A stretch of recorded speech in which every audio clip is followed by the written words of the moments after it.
তুমি সুইসাইড করে যদি এক্সপেক্ট করো কারো জীবন তোমার জন্য থেমে থাকবে, সে তোমায় নিয়ে পড়ে থাকবে, ইউ আর ফাকিং রং।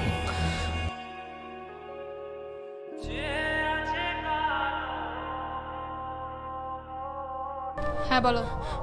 তোমার মনে হচ্ছে না আমি সিরিয়াস, তাই না? আমার কিছু মনে হচ্ছে না নির্জন। আমি এখন তো আমার আর টলারেট করতে পারবাও না। আর সেই আমি সব শেষ করে ফেলবো। আমি সত্যি বলতেছি, আমি সব কিছু শেষ করে ফেলবো।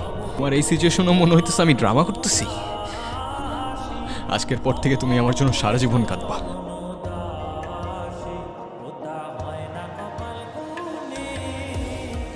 সরি, প্লিজ কলটা ধরো। কি হয়েছে মা?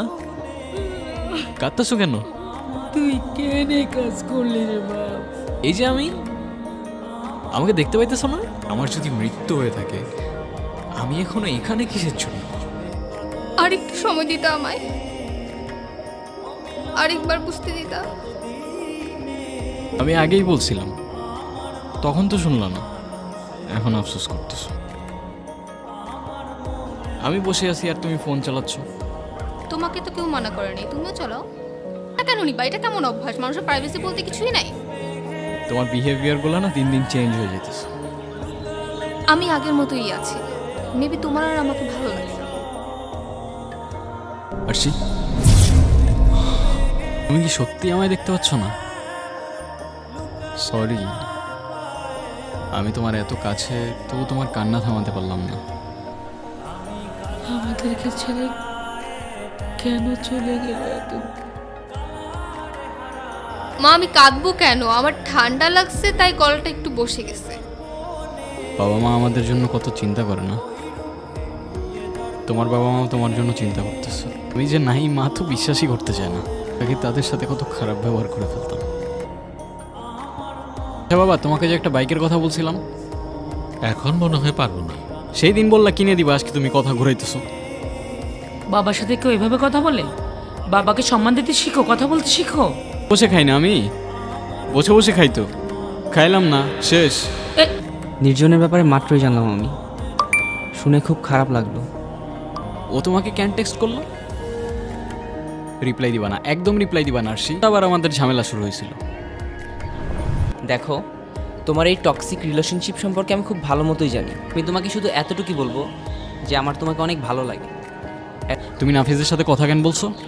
আমি কই কথা বলছি? ওই তো আমার সামনে এসে দাঁড়ায়। এখন ওর সাথে গিয়ে তুমি কোনো ঝামেলা করবে না প্লিজ। কেন আমি ওর ওর সাথে গিয়ে কোনো ঝামেলা করো, নেক্সট টাইম আর আমার সাথে কোনো কন্ট্যাক্ট করবে না। আরশির আশেপাশেও যেন তোর আর না দেখি। এক কাজ করো, কাল বের হও, দেখা করো। দেখি ওর সাথে দেখা কেন করতে যাচ্ছে? ভুলে ওর সাথে দেখা করবা না আরশি।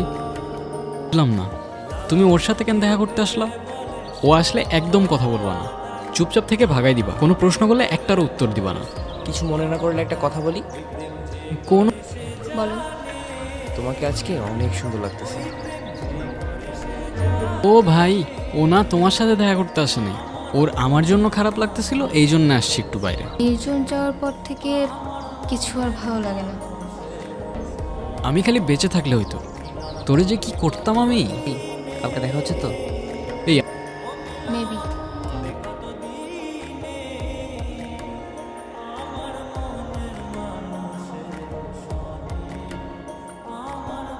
তুমি কিন্তু ওর সাথে একটু বেশিই মিশতেছো। কি দরকার বলো? আচ্ছা, আমাদের তো পরিচয় অনেক আগে থেকে। হ্যাঁ, অলমোস্ট 5 বছর হয়ে গেছে। শোনো, তুমি যদি আমার লাইফে না আসতা, আমার লাইফে আর কেউ আসতো না। তুমি আমার লাইফের প্রথম, তুমি শেষ। যদি আমাকে কখনো খুব বেশি হার্ট করো, আমি তো সুইসাইড করে ফেলবো। তখন তুমি ছাড়া সেকেন্ড টাইম আমার লাইফে কেউ আসতো না, আর না কেউ টাচ করবে। কথা কানে গেছে? কেমন অযথাই ভয় পাচ্ছি। আমি তো জানি তোমার লাইফে আমার পরে আর কেউ আসবে না। আর কতদিন একা একা থাকবা? আমাকে একটা চান্স দাও অ্যাটলিস্ট। আমি আসলে ওসব নিয়ে কিছুই ভাবতে পারতেছি না প্লিজ। আর সে ও কিন্তু তোমাকে ম্যানিপুলেট করার ট্রাই করতেছে। আমি যা করছি তোমার কারণে করছি। আমাকে একটা ইশারা দাও যে আমি তোমার ভালো থাকার দায়িত্ব নিতে পারবো কিনা।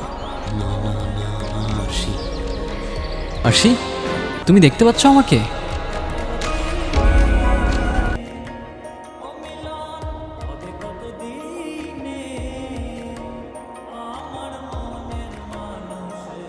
আমি চলে যাওয়ার পর সব কিছু কীভাবে চেঞ্জ হয়ে যাবে। সে নতুন কাউকে পাবে, আবার ভালো থাকবে, কিন্তু মাঝখান থেকে আমি নেই। তোমার বাবা মা ছাড়া কেউ তোমায় মনে রাখবে না। তুমি সুইসাইড করে যদি এক্সপেক্ট করো কারো জীবন তোমার জন্য থেমে থাকবে, সে তোমায় নিয়ে পড়ে থাকবে, ইউ আর ফাকিং রং। তা শহরে ভালোবাসা খুঁজো না ভাই।